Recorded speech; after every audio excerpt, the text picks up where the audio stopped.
So good morning or good night, depending on where you are, and welcome to another interview of The Shield Doing a Couch. Today, I have a special guest too. I have the Green Man joining me on this interview, so it will be a joint interview. And we have the band Morphide that just released an album last week, and we're here to talk about it. So there's the album. Nice. So first of all, how are you guys? Awesome, feeling really good. Yes. Feeling really hyped.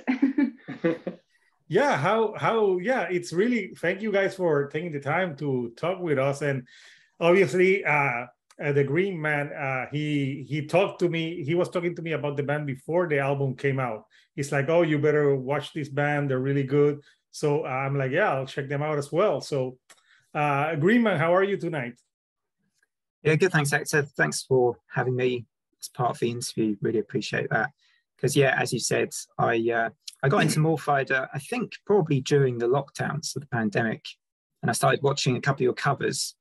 But when I saw, I think it was Panopticon, I was like, oh my God, this is fantastic.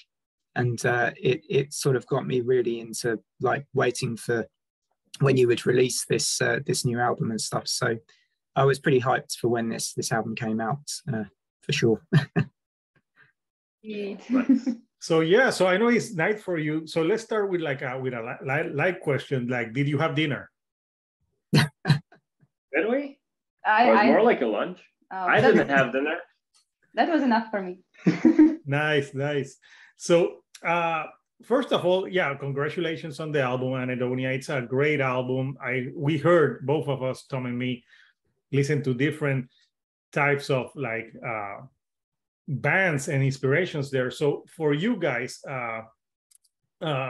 doing this album Anhedonia, which one of the songs is your favorite song on the album, and which one was like maybe the hardest to write? You can start first because I already have the answer. So I'm not sure I have the answer, because I mean, naming the favorite song, I think that is the toughest, because the way it works during the writing process, and due to the reason that the whole album was like being produced during such a long period of time, like it took, I don't know how, 4 years more? I would say 4. It was supposed to be released in 2 years, but then the pandemic hit and so many things happened and everything got so postponed and so difficult. So extra 2 years, which we didn't expect. So it ended up in 4 years actually. So I would say usually normally how it works is that when you write a song, it suddenly becomes your favorite, of course. And then you write another song and then it becomes your favorite. So, I mean, it's really hard to say. I mean, for me, Panopticon is probably the most like well-written all-round song.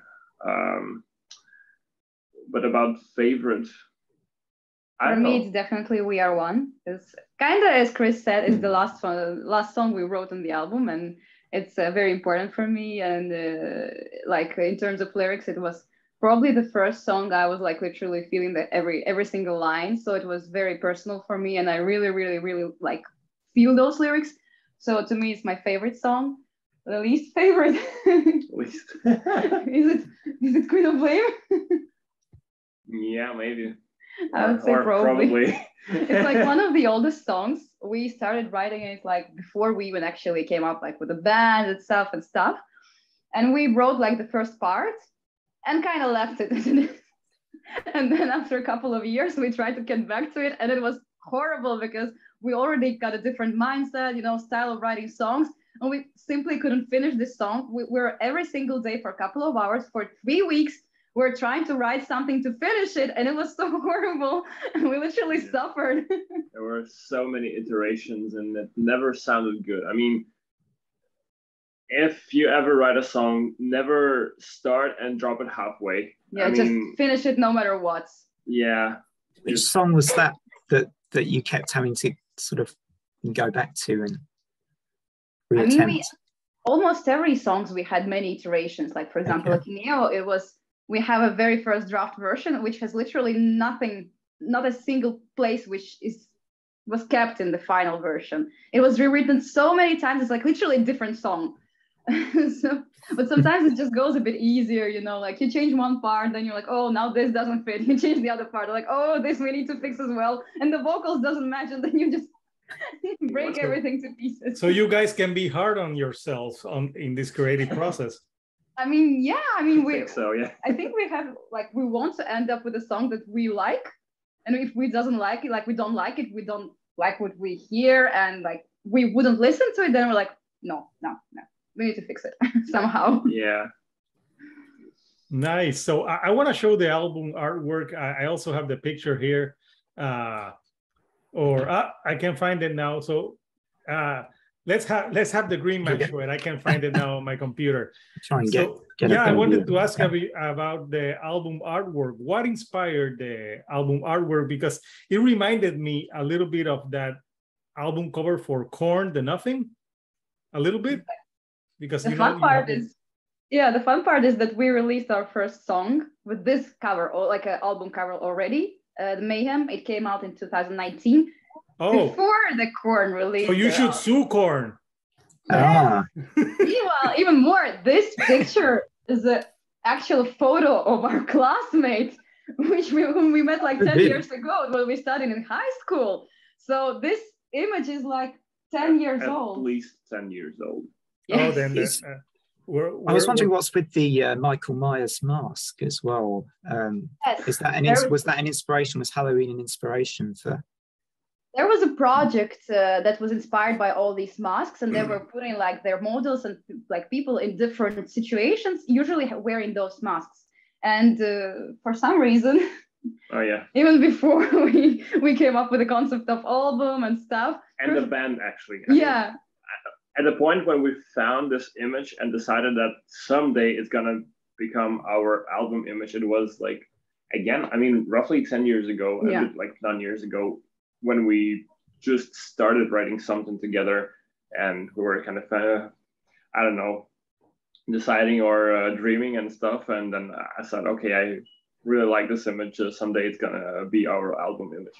And I said, okay. And we kept this promise for 10 years. And then Korn released their album. We're like, damn you, Korn. There. Do you ever find visuals inspiring your music a bit as well? Because with me, just, you know, I sometimes record a bit of music myself, not nearly to the standard probably of you guys, but you know, I often find visuals help with coming up with sometimes with musical ideas as well.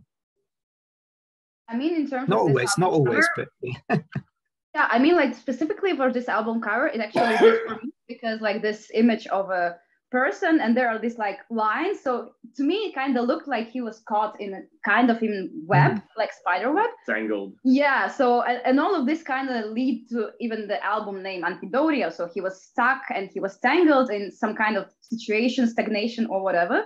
And that already kind of moved to the lyric part. So in this case, it actually worked for me. Not like always, as Chris said, it's not like we scroll images and like, oh yeah, that's good.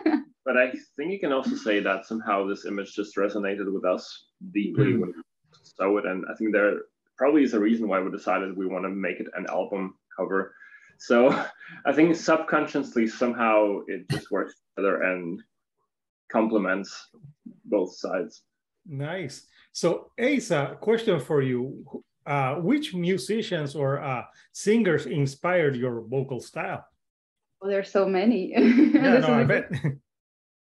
So, I mean, I really like Tati from Ginger, of course, because like what she does is at top level. I mean, having perfect clean vocals and then perfect extreme vocals is like not many people can do, but she does it awesome. Then I really like Marcus Bridge from Northlane, because he also can add this harsh, you know, level on top of his clean voice. So he can do like even more variety. He can do low growls, he can do high cleans, he can do like distorted vocals, he can do pitch screams. So it's like a huge library of what I can do.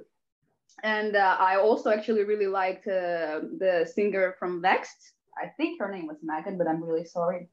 I'm really sorry if I messed it. But she has this very deep growl, and she also is incorporating kind of hip hop rap rhythmics. And it's so cool. It blends so well with their style. So I kind of also, you know, inspired by her, I also try to add a little more like rhythmic aspects to the songs, because like it sounds really good with their band. So I don't know. So at least these three. Then of course Daniel Tompkins, like he's a god. Like he has perfect performances. We've heard Tesseract live 4 times, and there wasn't a single time he missed a note, or he didn't, he wasn't perfect on his pitch. He was always perfect. So he's basically a round of applause for him for consistency. So I can keep going, but I would say these are like top. Those are your top. And yeah, and you and Chris obviously being married. How's that dynamic in the group? You mean like how the marriage/family works together with being a band, or? How's that dynamic? Yeah. It's a tough question. I mean, I think quite recently we came to a conclusion that we need to maybe sometimes balance them a little bit better than we normally do, because I mean, at some point, at least I from my side realized that we basically go to 9 to 5 day job, and then just each of us, we split into our rooms where I do some music and Liz also does some music, and then we somehow like knock to each other's door and like, come listen. Even worse, I can come and say, hey, I have a cover for you to mix. And I'm like, Yeah, we kind of have this joke about covers that I do them so often, and it's always like, I always come and like, can you mix it for me? And there's not a 2 I actually wrote, and then I want to do this, and he's just mixing those covers for me endlessly. Even though now it actually became much of a simpler routine and it takes much less time, but I think it became a meme time ago, like a couple of years back, when we were only kind of starting try and make much better quality of covers, and we then spent tremendous amount of time just doing things like that and trying to squeeze out of the most. And that's where I think I kind of were like, covers again, no. Yeah, covers are necessary. So Greenman, do you have another question for the band?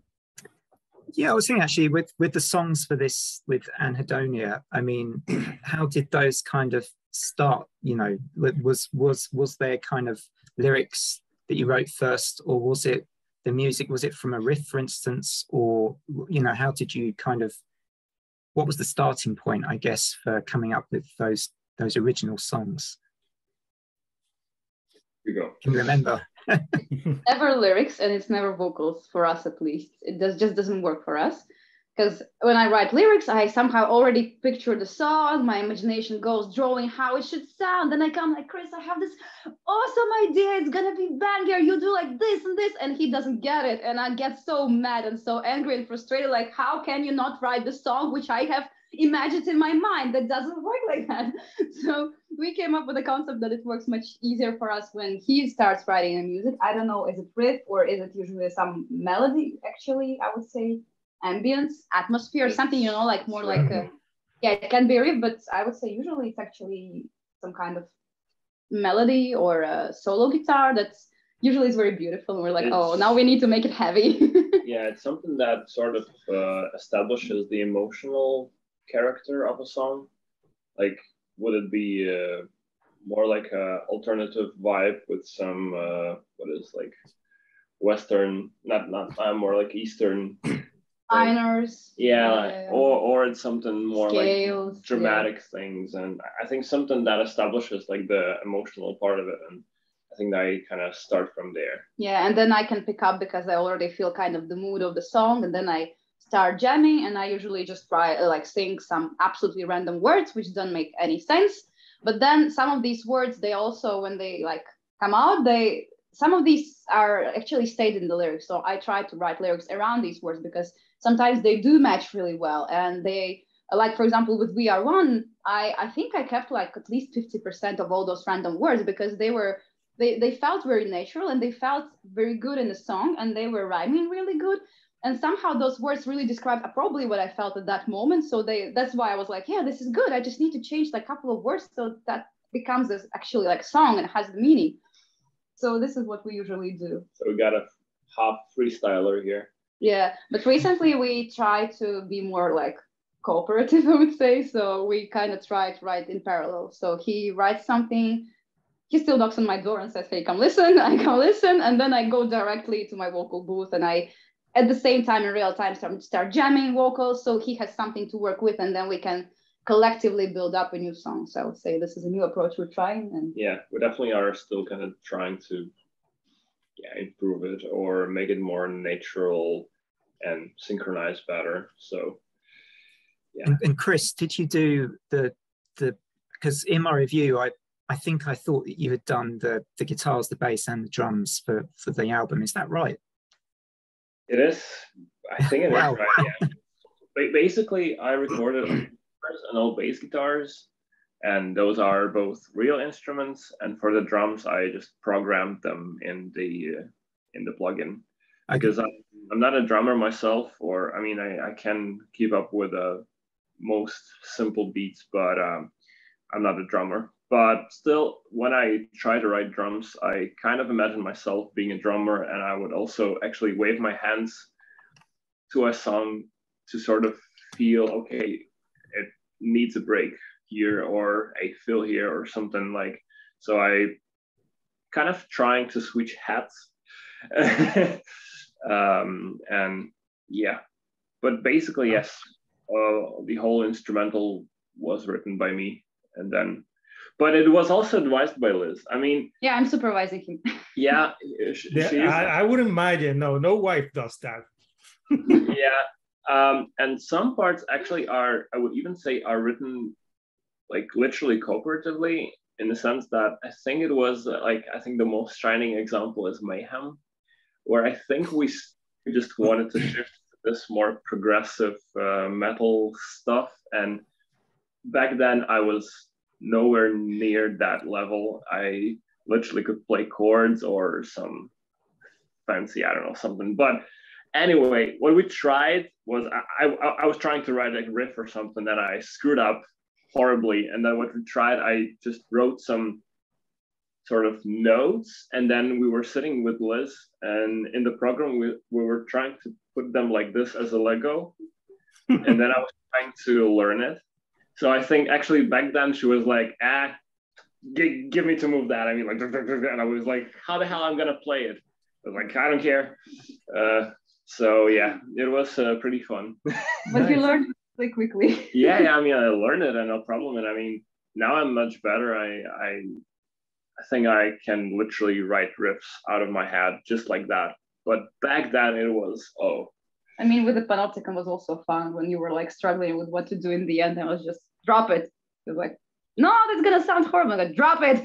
Yeah. He dropped it. And like, that's an awesome moment in the track, isn't it? It wasn't originally like planned, but then I was like, drop it. Yeah. And it's so sometimes the best things come out of like when you don't plan them. Yeah, exactly. I mean, it's all the journey, you know, of trial and error, and you never know. That's the problem. You never know. Sometimes you write a song and then you're like, I don't like how it sounds, and you just take those single pieces and you shift everything around. Verse because chorus because like intro goes to breakdown. You're like, I just changed the drums a little bit, and then it's perfect. And you're like, that's good. So you guys were mentioning like covers. Like, is there like a song that you would cover that people would be like surprised that you want to cover? Surprised. Okay, I have one example. Go with it. Well, that's the one. I don't know if you want to disclose things like that. Yeah. Go on, let it be exclusive. Oh wow. But it's long term. It's the anime thing. What? The Abyss, Born in the Abyss thing. Oh. I went with the most unobvious thing that came into my mind. Yeah, there's this like anime called Made in Abyss. Mm-hmm. It looks very childish, but it's not, and I wouldn't recommend any children watch it. It's like very actually like psychologically heavy, and you didn't. So I shouldn't put it for my kids on Netflix to watch it. No, you can put it for yourself, not for kids. So it's like until 10 maybe episodes, you're like, oh, that's so cute. Wow, they're so nice, and then it happens. You're like, oh my gosh. But there is like one song which it's incredible, and it was like cooperation between the like songwriter who wrote it, like composer, and famous Japanese singer.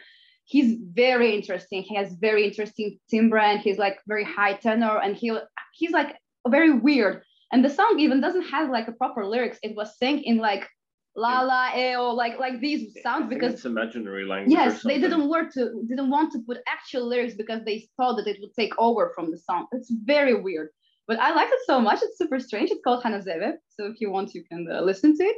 Interesting. It's very weird, but I was really like hoping to maybe do a full band cover, completely rearrange it totally, because it's very unique. Yeah, maybe you guys can be like Lacuna Coil, that they usually have like a cover in every album, right? Yeah. Or also like I think Within Temptation have like lots of covers, and like Hailstorm, they even have a couple of like cover albums. They're just doing it. Yeah, that should be cool. So Tom, any other questions that you have for the band? I guess I'm kind of curious from a more of a fan point of view, I suppose, is what the plans are for, you know, any future works or future albums for the bands at the moment. But knowing that you've only just released Anhedonia, and that was what, 4 years in the works, or however long that was in the works for, it makes me curious if there's something coming soon, but you may not want to reveal that yet. Oh, why? Well, I mean, shortly, we are ourselves very unhappy that it took so long. We were hoping that it's going to come much quicker, like maybe in a couple of years, but it took at least 4. So for the next album, we are really trying to optimize many things to make it like come out much quicker. So it is both writing process, and also we want to try actually mix it ourselves, which on one hand will maybe make the quality a little bit worse, like the audio quality, but at the same time we will be much more in control ourselves of what is happening and how quick we can release. And eventually when we will start doing it and we will become better on the longer run, it will enable us make these songs even quicker and be much more confident when we can release.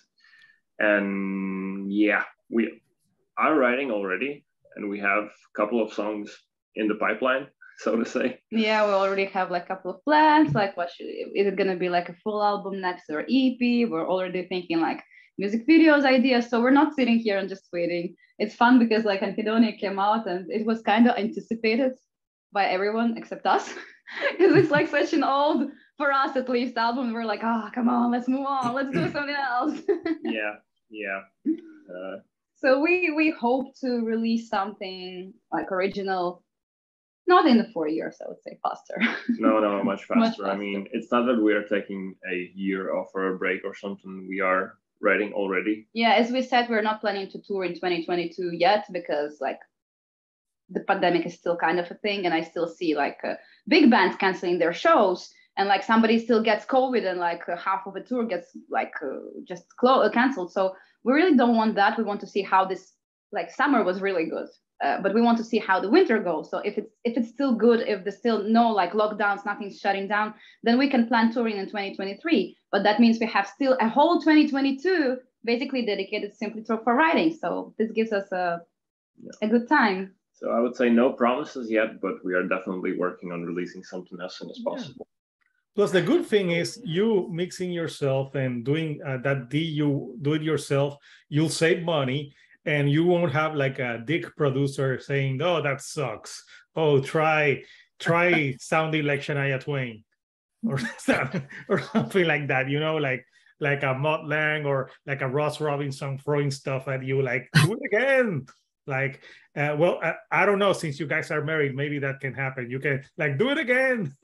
It happens, of course, especially when like he shows me something, I'm like, that's crap, like just redo it. And then I think he just comes to me when I finish my vocals, like, what do you think? He's like, I don't like it, try something new. And then we're like, oh, I see where you're going.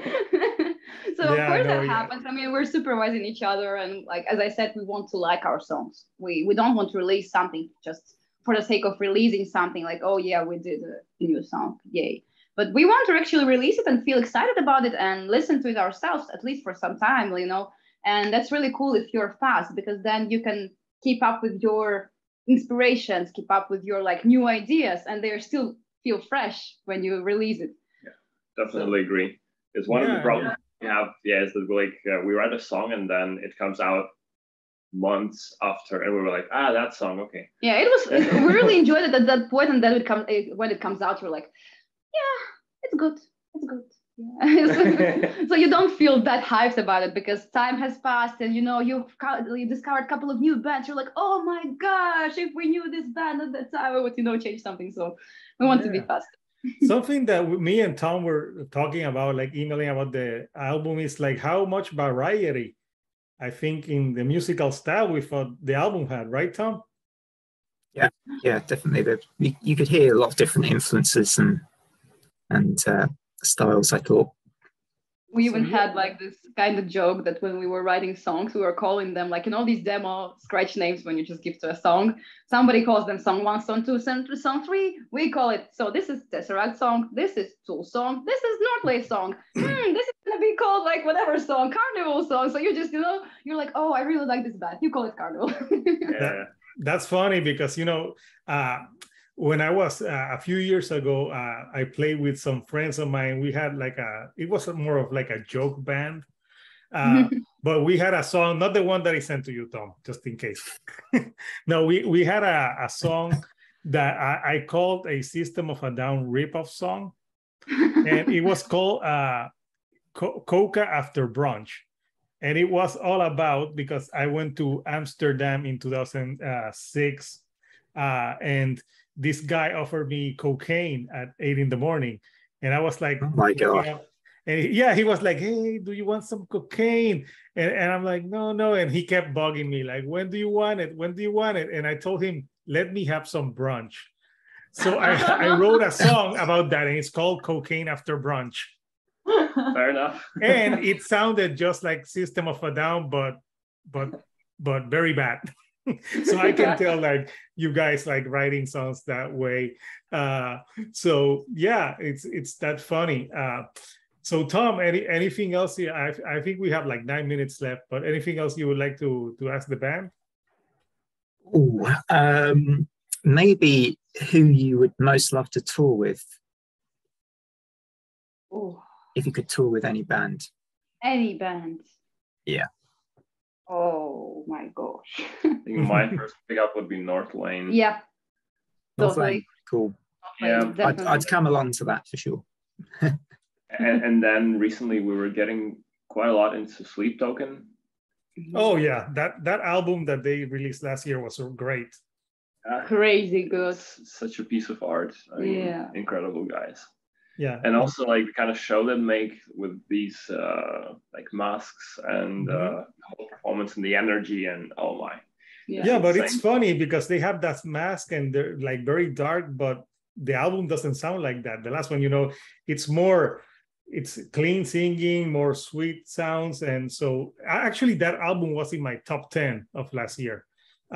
It's a great album. So I agree with you guys. That would be a great tour, great band. We basically took upcoming tour of the North Lane and put it together and just you could smash them together. Like Sleep Token, North Lane, and you guys. And yeah, there you have it, a free bill. So yeah. They're watching. Hopefully they're watching. They're watching, yeah. Make it happen with Morphide. So so my last question for you guys is like for each one of you, what is your favorite album of all time and why? Oh, this is so difficult. I would say, maybe I need to think about it a little bit. Because the first thing that comes to my mind is probably Tesseract Concealing Fate. It's EP actually. It's part of an album, but I prefer specifically the EP. I wouldn't say that right now I'm like a huge fan of it and I can, still listen for it daily. But at that point of time, it was so, like a game changer for me. I discovered this, like Tesseract basically opened the door for me to all of this like heavy, but very melodic ambient style of music. And then this Daniel Tompkins, like, and he's singing, like, oh my gosh, I can listen to him like endlessly. And I was listening to this Concealing Fate for such a long period of time. It's like, I still really like it. I still think this is awesome. And I mean, as I said before, we were on Tesseract 4 times live. And every time they play these first 3 parts of Conceiving Fate, I'm like, yes, it's still beautiful. And I covered like 2nd part and 3rd part on YouTube channel. And I know I'm not gonna stop until I finish all of the Conceiving Fate. So I'd say for me, it's probably Tesseract, Conceiving Fate. Yeah, I'm really brainstorming right now, but I don't know. I really don't know. I mean, it's so hard. I mean, I wanted to say something of Carnival. Yeah, Temata. Yeah, maybe Temata or Sound Awake. And in general, Carnival are taking a super warm place in our heart, because that's actually what I would actually say that's something what actually started Morphide. I mean, it's hard for us to call it like a band, you know, and they're not very like extra popular in Europe or in North America. No, I know them. They're from Australia. Yes. Yeah. Oh, that's so great. But I mean, they're kind of a very underrated band. They're not. They are famous, even though that they exist for a long time. Yeah. And Australia has some great bands. Incredibly. It's like something I don't know water. what air they breathe. I don't know what water they have there. But I interviewed a band from Australia and I asked them, what the hell is up with Australia, man? Like there's so many bands in Australia and good ones in different styles. And yeah, I think that we joked that it's the water. Probably. Yeah. I at some point learned that I think they have something like a metal university or something. Yeah. I think it's called a little bit different, but if you're sort of kind of read between lines, it's literally a university where you can become a metal guy or something. Sounds like a good degree. Yeah, that sounds like an awesome degree. Yeah, but no, yeah, Carnival. There's so many like great bands in Australia. Dead Letter Circus, that's another one. That's a great band. So yeah, I could. That's other tours that you could do. Called Carnival, Dead Letter Circles, and Morphide. I wanted to joke about it. Just put any Australian band that we will love. Any Australian band. Yeah. So the metal scene in Latvia, is there a lot of bands in Latvia? So there are generally not a lot of people in Latvia. Let's start with that one. If we take like a capital, it's 600,000 people. Wow. And yes, it's not that many. And of course, big part of it are actually like older people, because in Latvia, the society is like getting old. And there are not that many young people, but I would say there are still a couple of pretty good bands, but it's very tough, I would say, with metal scene in Latvia, because like, you know, it's not very rich country. And when there's not so much money, it's hard to maintain the scene, because people can't go to shows and buy merch because they don't have money, but bands don't want to perform for free because they have to pay rent for studios. And, you know, venues also don't want to make like events for free because they need to pay for electricity and bills. So it's like a dead circle.